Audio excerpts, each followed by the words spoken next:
Oh, you're ready? Okay. So, step one. Step one is when you find what type of symmetry it has. Okay? So, here's the problem. X squared minus 4 over 3x minus 1.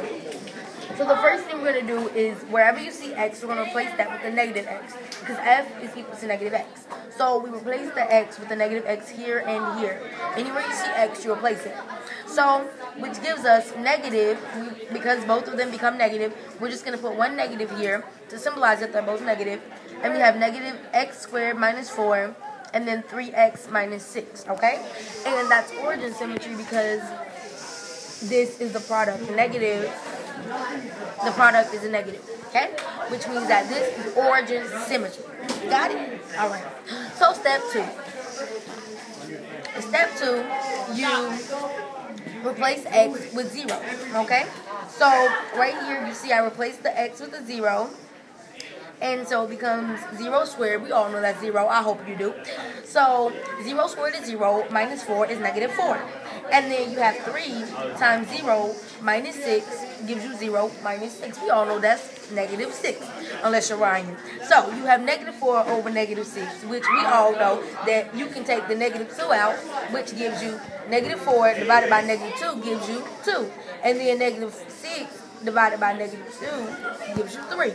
Which gives us 2/3, which is our y. This is our y-intercept. Our y-intercept is 2. No, this is our y. And our y is 2/3.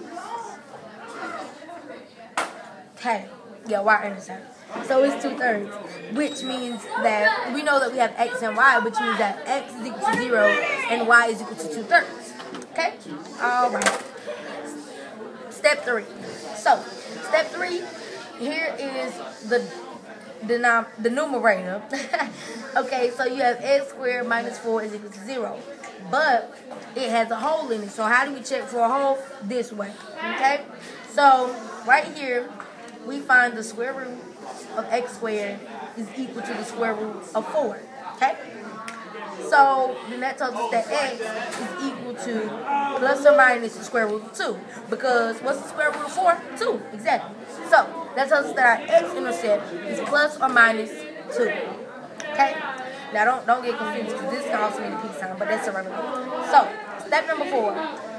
Okay? So right here, you're looking for the vertical asymptote. Okay?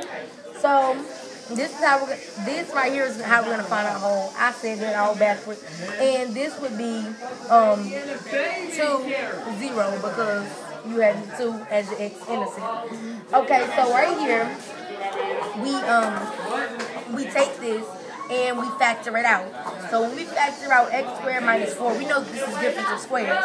So that means that x minus 2 and x plus 2 are going to be on the numerator.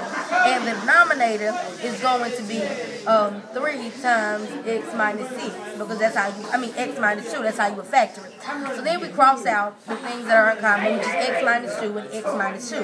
Which leaves us with x plus 2 over 3. Okay?